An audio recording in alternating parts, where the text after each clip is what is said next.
ఎల్కతుర్తి సభ BRS party నిర్వహించినటువంటి రజతోత్సవ సభ ఏదైతే ఉందో ఈ సభ నిన్న భారీ సంఖ్యలో జనాలు హాజరైనట్టుగా సభను చూస్తే అర్థమవుతా ఉంది.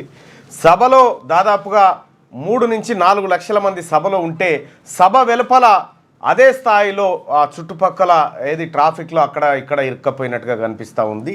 సో మొత్తానికైతే బీఆర్ఎస్ పార్టీ అనుకున్నటువంటి ఏది జన సమీకరణ చేసినట్టుగా కనిపిస్తూ ఉంది. కాకపోతే కొద్దిగా వెనకాల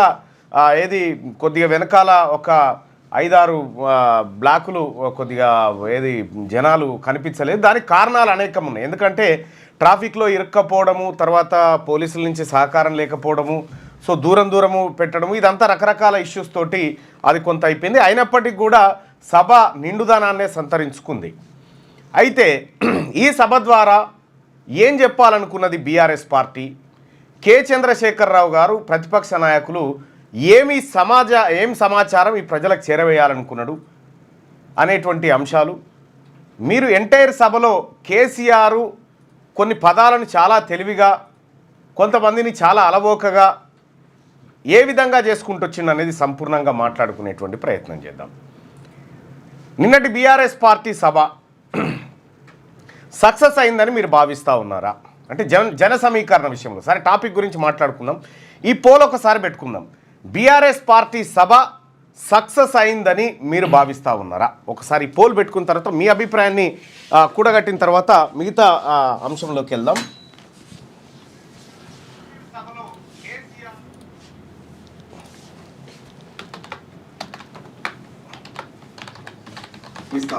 ఒకసారి పోల్ పెట్టుకున్న తర్వాత మీ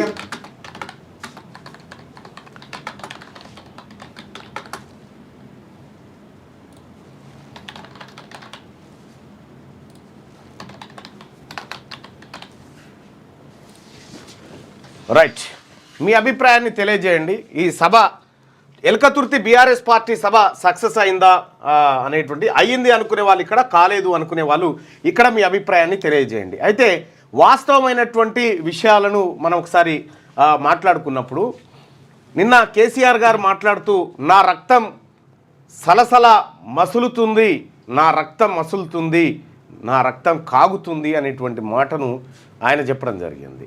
నేను అడుగుతా ఉన్నా ఎవరిని, కేసీఆర్ గారిని, కేసీఆర్ గారు ఇవాళ బీఆర్ఎస్ పార్టీ రజతోత్సవ సభ లేకపోతే మీ రక్తం మసిలేదేనా?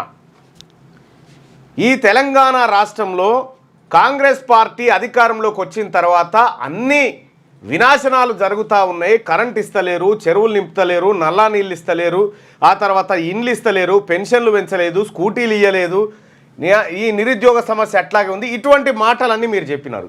ఇన్ని సమస్యలు తెలంగాణ రాష్ట్రంలో ఉండగా మీరు ఫామ్ హౌస్లో ఉండడం సబబేనా అనేది మీరు ఒకసారి ఆత్మవిమర్శ చేసుకోండి. నిజంగా ఆ సమస్యలే కనుక అట్లా ఉంటే. నిన్న కేసీఆర్ సభ పెట్టిన తర్వాత ఆయన సభా ప్రాంగణానికి వచ్చిండు. వచ్చి ఆయన ఒక్కడే సభలో మాట్లాడడం జరిగింది. ఇక్కడ నేను ఒక మాట చెప్తా ఉన్నా, మీకు 25వ సంవత్సరం వార్షికోత్సవం రజతోత్సవం 25వ రజతోత్సవం జరిగింది కదా. ఈ 25వ రజతోత్సవం మొదటి రజతోత్సవానికి ఒకసారి పోదాం. కొండా లక్ష్మణ్ బాపూజీ బీఆర్ఎస్ పార్టీకి స్థావరం లేకపోతే తన ఇంటిని, జలదృశ్యంలో ఉన్నటువంటి తన ఇంటిని బీఆర్ఎస్ పార్టీ ఆఫీస్ కోసం ఇచ్చినటువంటి బీసీ బిడ్డ కొండా లక్ష్మణ్ బాపూజీ పేరు కానీ ఆయన ఆ రోజు ఇచ్చినటువంటి అవకాశాన్ని కానీ ఎక్కడ కూడా మీరు ఉచ్చరించలేదు. తెలంగాణ రాష్ట్రమే ఊపిరిగా బతికినటువంటి, ప్రత్యేక రాష్ట్రమే ఊపిరిగా బతికినటువంటి తెలంగాణ జాతిపిత ప్రొఫెసర్ జయశంకర్ సారు పేరును కూడా మీరు ఎక్కడ చర్చకు పెట్టలేదు. తెలంగాణ రాష్ట్రం కోసం మరీ ముఖ్యంగా కేసీఆర్ను అత్యంత గొప్ప నాయకుడిగా తీర్చిదిద్దేటువంటి క్రమంలో, ఈ ఉద్యమానికి సారథి అనేటువంటి క్రమంలో బలిదానాలు చేసినటువంటి శ్రీకాంతాచారి పేరు మీద ఎక్కడ తలుచుకోలేదు.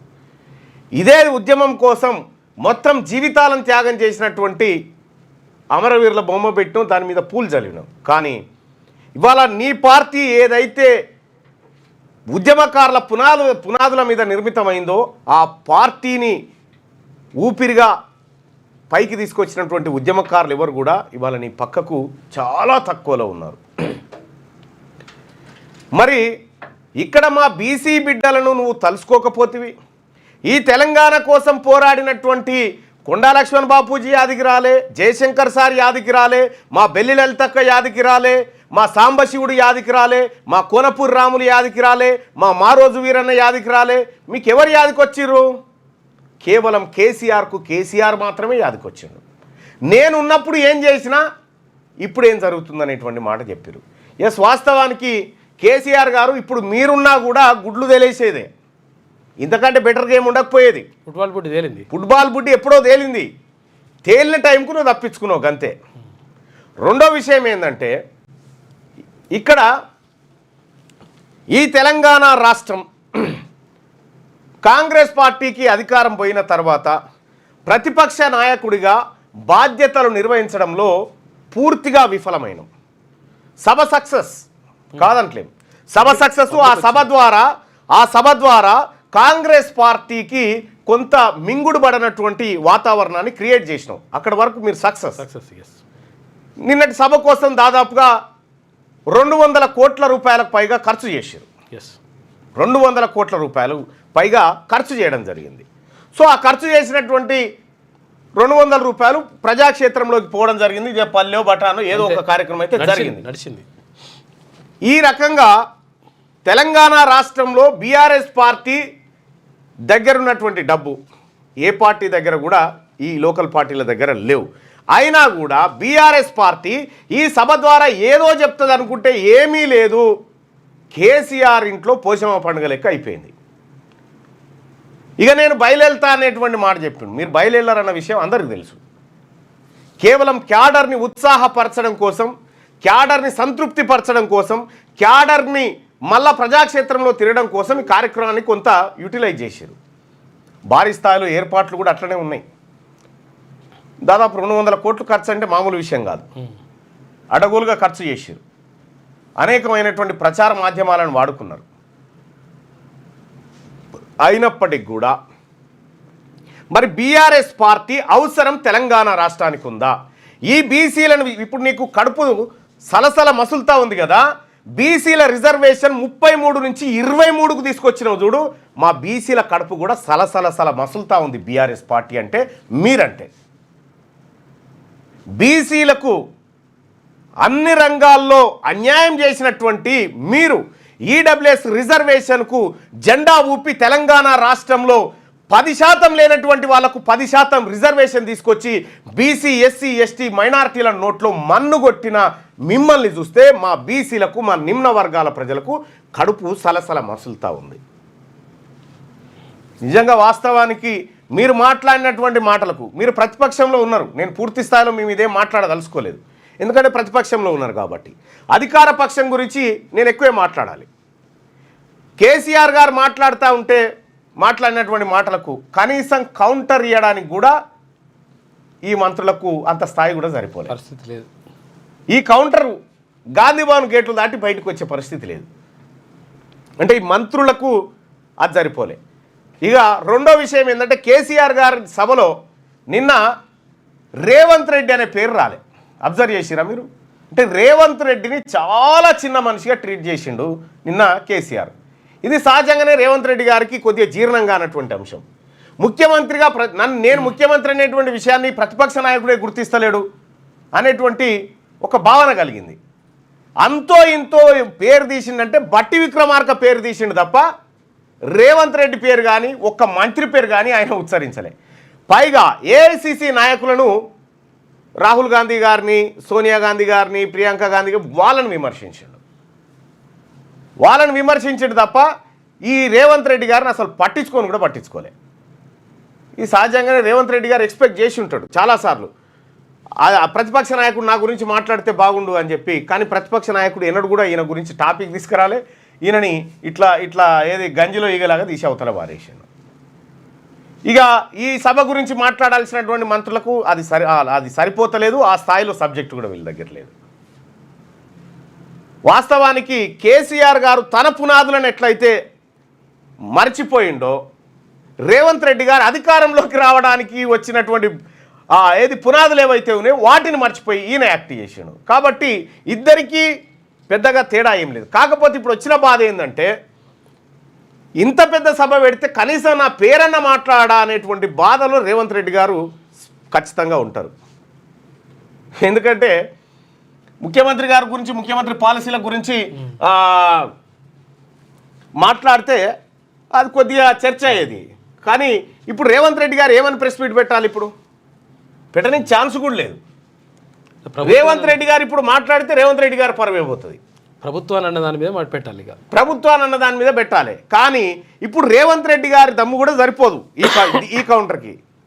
ఎందుకంటే ఆయన పాలక పక్షంలో, ప్రతిపక్షంలో ఉన్నప్పుడు కొంతవరకు ఆ వేడి సరిపోయేది. కానీ ఇప్పుడు పాలక పక్షంలో ఉన్నాడు కాబట్టి అంతా మూసుకోవాల్సినటువంటి పరిస్థితి. ఎస్, బీఆర్ఎస్ పార్టీ సభ, ఆ సభకు పర్మిషన్ల విషయం కాడి నుంచి మొదలు పెడితే చివరి క్షణం వరకు కొంత ప్రయత్నాలు అయితే ప్రభుత్వ పక్షం నుంచి చేశారు. బీఆర్ఎస్ పార్టీని, కేసీఆర్ పరిపాలనను, అందులో జరిగినటువంటి లోపాలను ఎత్తి చూపడానికి ఎన్డీఎస్ఏ నివేదికను ఆగమేఘాల మీద పత్రికలకు ఎక్కించారు. నిన్నటికి నిన్న కాళేశ్వరంలో జరిగినటువంటి అవినీతి అంటూ ఈఎన్సీ హరిరామ్ నాయక్ను ఏసీబీ అరెస్ట్ చేసి లోపలికి పోయి ఈ కార్యక్రమాలన్నీ ఏంటంటే ఆ సభను కొద్దిగా చిన్నగా చూపించి చేయాలనేటువంటి కార్యక్రమం చేశారు. కానీ విషయం ఏంటంటే కేసీఆర్ గారు ఆయన ఇంట్లో పోషమ్మ పండుగ చేసుకుంటే ఆ పోషమ్మ పండుగ మమ్మల్ని పిలవలేదు, మా గురించి మాట్లాడలేదు అనేటువంటి పరిస్థితి ఉంది. వాస్తవానికి కేసీఆర్కు కౌంటర్ ఇచ్చే సత్తా, కౌంటర్గా మాట్లాడేటువంటి దమ్ము ఇప్పుడున్నటువంటి అసలు వీళ్ళని మంత్రులుగా కూడా చూస్తలేడు ఆయన. విషయం ఏంటంటే వీళ్ళని మంత్రులుగా చూస్తలేడు, ఆయన ముఖ్యమంత్రిగా చూస్తలేడు. ఈ రకంగా వాళ్ళది ఉంది. ఇక కాంగ్రెస్ పార్టీ రకరకాల ప్రయత్నాలు చేస్తూ ఉంటే నిన్న మొన్న మీరు చూసిరు ఒక ఫోటో, నేను కూడా స్టేటస్ పెట్టిన ఫోటో. రాహుల్ గాంధీ గారు హైదరాబాద్కు వస్తే రేవంత్ రెడ్డి గారి పరిస్థితి ఎంత ఘోరాతి ఘోరమైనటువంటి పరిస్థితి ఉందంటే అసలు ఈ రేవంత్ రెడ్డి గారిని ఈయన మొత్తమే పట్టించుకున్నట్టుగా ఈయన ఎంత నవ్వుతూ ఎంత ప్రయత్నం చేసినా రాహుల్ గాంధీ గారి నుంచి ఉలుకు పలుకు లేకుండా పోయింది. సో అట్లా ఇగో రేవంత్ రెడ్డి గారు వెల్కమ్ సార్ అంటే రాహుల్ గాంధీ గారు మంచిది అన్నట్టు అసలు ఏమాత్రం చలనం లేకుండా ఆయన నవ్వును, ఆయన వ్యవహారాన్ని ఏది పట్టించుకోకుండా, సో ఏదో తేడానైతే స్పష్టంగా కనిపించింది. రేవంత్ రెడ్డి గారికి రాహుల్ గాంధీ గారు ఏది మోడీ పెద్దన్న అని ఇచ్చినటువంటి జలక్ తోటి ఇది కనిపిస్తూ ఉంది. అయితే మరికొన్ని రోజుల్లో రేవంత్ రెడ్డి గారు ముఖ్యమంత్రిగా ఉండకపోవచ్చు అనేటువంటి చర్చ బలంగా గాంధీ భవన్లో, ఆ తర్వాత అన్ని చోట్ల వినిపిస్తూ ఉంది. నిజంగా కేసీఆర్ గారిని ఇగో ఇది శ్రీకాంత్, నిజంగా కేసీఆర్ గారిని ఒప్పుకోవాలి. ఒక సీఎం గురించి మాట్లాడకుండా ఒక సభ నడిపారు, కానీ మన సీఎం ఒకరోజు కూడా కేసీఆర్ పేరు లేకుండా మాట్లాడలేరంటూ. ఎస్, ఆ విషయంలో కేసీఆర్ అనేటువంటి వ్యక్తి తను ఏం చెప్పాలనుకున్నాడో చెప్పిండు. రెండో విషయం ఏంటంటే ఈ పార్టీకి భవిష్యత్తు వారసుడు కేటీ రామారావే అనేటువంటి పట్టాభిషేక కార్యక్రమం కూడా చేసేసిండు. అందులో హరీష్ రావును ఎంత పక్కకు పెట్టానో అంత పక్కకు పెట్టి ఏం చేయాలనో అది చేసి పారేసిండు. ఇక్కడ నిన్న చేసినటువంటి సభా కార్యక్రమాలు ఏవైతే ఉన్నాయో ఈ కార్యక్రమాలన్నీ కూడా కేటీ రామారావు చుట్టూనే తిరిగినాయి. నిన్న స్క్రీన్లో కానీ పోస్టర్లో కానీ ఎక్కడ చూసినా కేటీ రామారావు అండ్ కేసీఆర్ ఫోటోలు తప్ప ఇంకో ఫోటో లేదు, ఇంకో చర్చనే రాలే అక్కడికి. సో ఓ రకంగా చెప్పాలంటే ప్రస్తుతం ఉన్నటువంటి వాతావరణ పరిస్థితుల్లో రాజకీయ పార్టీల ఇంకా బీసీల రాజకీయాలు తెర మీదకి రాలేదు కాబట్టి ప్రస్తుతం ఉన్నటువంటి రాజకీయ వాతావరణంలో బీఆర్ఎస్ పార్టీ కొంత పైచేయిగా కనిపిస్తూ ఉంది. ఇప్పటికిప్పుడు ఎన్నికలు, లోకల్ బాడీ ఎన్నికలు నిర్వహిస్తే కాంగ్రెస్ పార్టీ బొక్కబోర్లా పడేటువంటి పరిస్థితి అయితే ఉంది. ఇంకొక విషయం ఏంటంటే రాజీవ్ యువ వికాసమో ఏదో పథకం తెచ్చారు కదా, ఆ పథకం కాంగ్రెస్ పార్టీకి మరణ శాసనం అవుతుంది. మీరు చూడుర్రి, ఆ పథకం కాంగ్రెస్ పార్టీకి మరణ శాసనం అయి కూర్చుంటుంది రేపటి లోకల్ బాడీ ఎన్నికల నాటికి. ఇక ఇంకొక విషయం ఏం చెప్పాలంటే బీఆర్ఎస్ పార్టీ, మరీ ముఖ్యంగా కేసీఆర్ గారు ఈ 16 నెలల కాలం పాటు ఫామ్ హౌస్కు పరిమితమైనటువంటి సందర్భంలో సహజంగానే ఆయన వాయిస్ ఏముండబోతుందని ఆసక్తిగా వచ్చేటువంటి జనాలు ఎక్కువ మంది వచ్చారు. దాంట్లో కూడా వచ్చిన జనాలలో కూడా ఒక 10-15% స్వచ్ఛందంగా రావచ్చు, మిగతా వాళ్ళంతా కూడా స్వచ్ఛందంగా ఏం లేదు, డబ్బులు పేరుతోటే విపరీతంగా పెట్టొచ్చిండ్రు. అయితే ఈ సభ కార్యక్రమం ఇక గంత పెద్ద సభ జరిగినప్పుడు కొన్ని సమస్యలు కూడా ఎదురైతాయి కదా, అటువంటి సమస్యలు కూడా ఎదురైనాయి. నిన్న ఆ సభ నుంచి తిరిగి వస్తున్నటువంటి సందర్భంలో యాక్సిడెంట్లు జరిగినాయి. యాక్సిడెంట్ జరిగి ఒకరు చనిపోవడం కూడా జరిగింది. సో అది రాత్రి యాక్సిడెంట్ అయ్యి 2 ప్రాణాలు. దయచేసి 18 సంవత్సరాల పైన ఉన్న వాళ్ళు మాత్రమే ఈ వీడియోని చూడండి. ఇందులో కొన్ని బూతులు మాట్లాడడం జరిగింది. వాళ్ళు ఆ బూతులను దయచేసి ఇష్టపడని వారు వినవద్దు, ఎందుకంటే ఇప్పుడు నేను సెన్సార్ చేసేటువంటి పరిస్థితిలో లేదు. కర్ణాటకలో నుంచి అక్కడి నుంచి మొత్తం బండ్లు తీసుకొచ్చి నీ సంపి పారదేంగడు ఇద్దరు నీ లాంజోడుకు ఆడు గోదలు చచ్చిపోతున్నాయి. ఇది నీ చచ్చిపోయారు ఇద్దరు, నీ ఇద్దరు వచ్చి స్మార్ట్.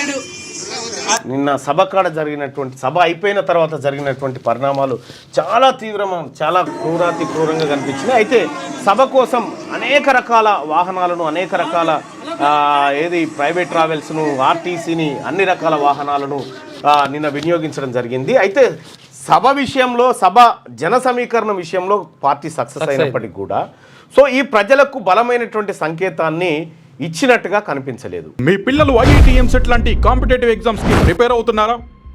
జాబ్స్ కోసం చేసే ప్రయత్నంలో విఫలమవుతున్నారా? ఇంగ్లీష్ పై పట్టు సాధించలేక పోటీ ప్రపంచంలో వెనుకబడుతున్నారా? స్టేట్ సిలబస్ అయినా, సెంట్రల్ సిలబస్ అయినా అన్ని సబ్జెక్టులు ఇప్పుడు ఒక్క క్లిక్ లో. షేక్ స్పైకర్ ఇప్పటి వరకు ఎవరు తయారు చేయలేని విధంగా రూపొందించబడిన సరికొత్త యాప్. ఇప్పుడే షేక్ స్పైకర్ యాప్ ని ప్లే స్టోర్ నుండి డౌన్లోడ్ చేసుకోండి. కేవలం 1000 రూపాయలకే 7 ఏళ్ల పాటు సబ్స్క్రిప్షన్ పొందండి.